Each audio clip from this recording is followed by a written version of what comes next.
Alors, nous attaquons maintenant encore pour le DS des quatrièmes, la correction de l'exercice 3 ou 4, je ne sais plus, sur les produits de fractions. Donc, produits, division, donc des calculs uniquement de fractions. Donc ici, premier calcul, donc il y a les trois premiers calculs qui sont là, donc moins 15 sur 14 multiplié par moins 21 sur moins 25. Donc encore une fois, je reprends la copie d'un élève et je vais l'analyser, la corriger en espérant évidemment qu'elle soit juste. Donc pour faire ce type de calcul, on rappelle que la multiplication, on applique d'abord la règle des signes. Ici, elle a bien été appliquée parce qu'il y a 3 signes moins, ce qui signifie que le résultat est négatif. Les nombres commençant à être grands, on va les décomposer. C'est pourquoi ici, 15 est écrit comme 3 fois 5. 21 est écrit comme 3 fois 7. Et on rappelle que dans la multiplication, on fait le produit en ligne. 14 est écrit comme 2 fois 7 et 25 est écrit comme 5 fois 5. Alors là, vous voyez, moi ce que je vois, je préfère qu'on entoure ensuite ce qui est en commun. Donc qu'est-ce qui est en commun par rapport au numérateur et au dénominateur? Il y a le 7 et il y a un seul 5 en commun. Donc ce qui va nous donner, il reste moins 3 fois 3 qui fait moins 9 et il reste 2 fois 5 qui fait 10. Donc très bien, le premier résultat attendu, c'était bien moins 9 sur 10. Deuxième opération, une division. On rappelle que diviser par une fraction, c'est multiplier par son inverse. Donc la première chose à faire, c'est de simplement transformer. Donc on garde la première fraction, on transforme la division en multiplication et on inverse la deuxième fraction. Ce qui signifie qu'on obtient 35 sur 30 fois 9 sur 28. Encore une fois, je sais que vous êtes chez vous et que vous avez peut-être la calculatrice. Et je l'ai vu dans certaines copies. L'objectif n'étant pas de l'utiliser, l'objectif étant de faire comme si vous deviez le faire sans, puisque un contrôle comme ça, normalement, vous n'auriez pas eu le droit. Donc ici, 35, on va le décomposer pour pouvoir simplifier. Donc 35, on le décompose en 7 fois 5, 9 en 3 fois 3. 30, on le décompose en 3 fois 10 et 28 en 4 fois 7. Ça, c'est un exemple de décomposition.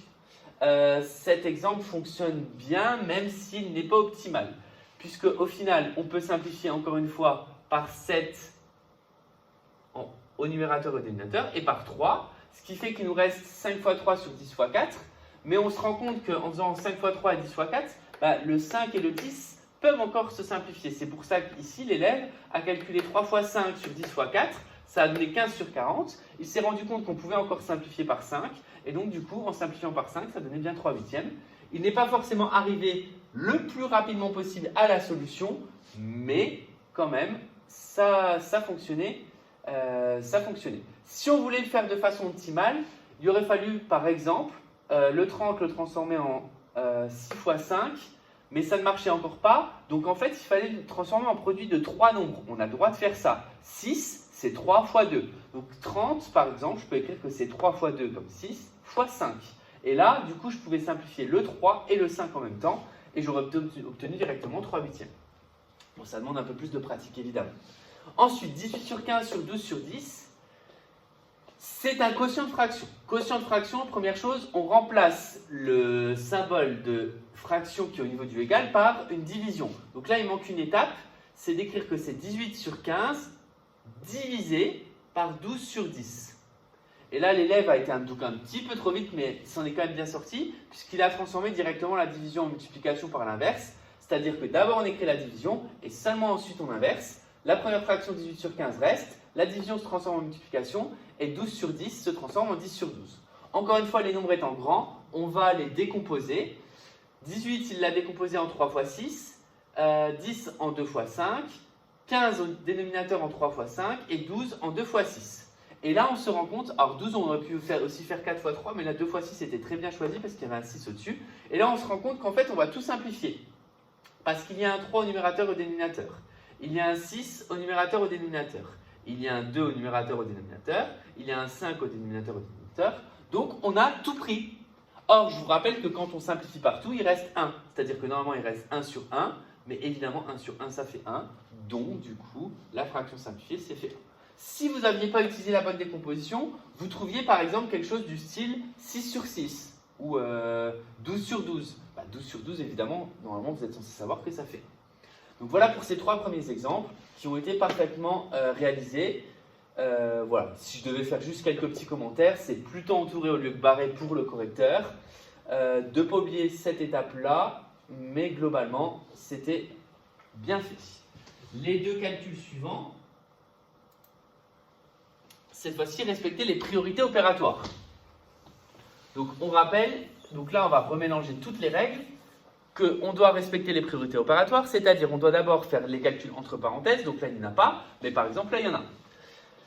Ensuite, entre la multiplication, la multiplication-division est prioritaire sur les additions-soustractions, donc là par exemple l'opération prioritaire c'est celle-ci.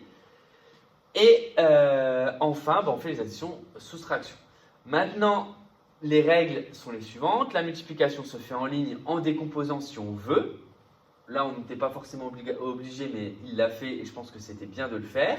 Donc, pour la multiplication, on l'a fait en ligne. La division, on n'oublie pas la règle que multiplier par l'inverse.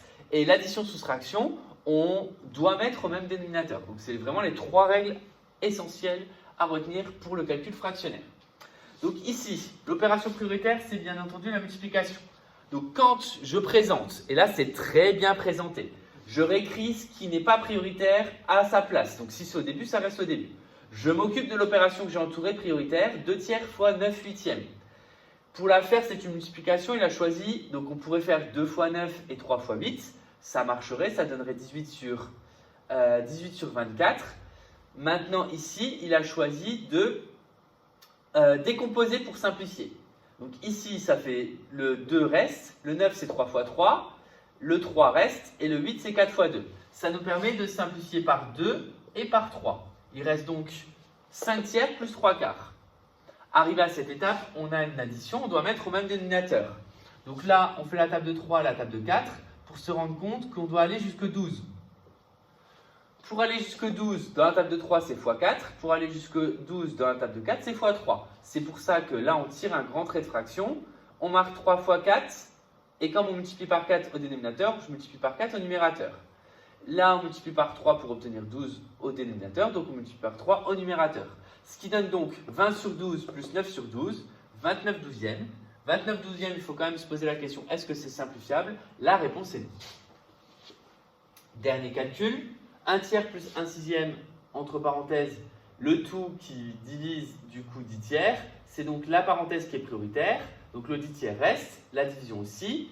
Et je dois calculer 1 tiers plus 1 sixième. Alors là, clairement, c'est trop rapide. 1 tiers plus 1 sixième, je n'ai pas dit que c'était faux sur le fait que ça donnait 3 sixièmes. Mais c'est trop rapide dans le sens où on doit mettre au même dénominateur pour le faire.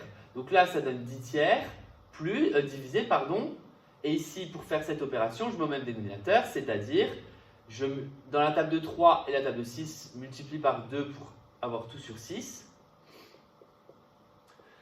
Ça me donne donc 2 sixièmes plus 1 sixième qui donne bien 3 sixièmes. Donc là, on y est arrivé, mais à mon goût, un peu trop rapidement. Alors tant que c'est rapide et juste, ça ne me dérange pas. Ça va me déranger évidemment à partir du moment où ça deviendra rapide et faux.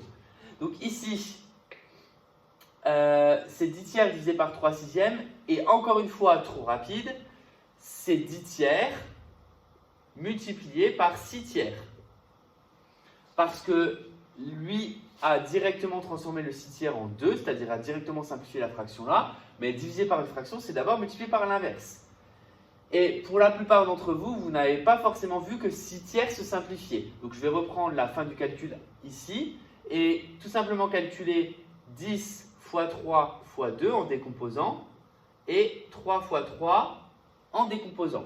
Alors pourquoi je ne décompose pas le 10? Parce que je me rends compte que si je décompose le 10, c'est 2 fois 5, ça n'a aucun intérêt par rapport au dénominateur. Donc là, je vais juste simplifier par 3 et il va donc me rester 10 fois 2 sur 3, c'est-à-dire 20 tiers. Donc là, le résultat était bon, un peu trop rapide, mais je le comprends. Donc encore une fois, je le comprends et surtout, c'est juste. Donc ce n'est pas un souci. En tout cas, là, il n'y aura pas de point de perdu dans ces questions.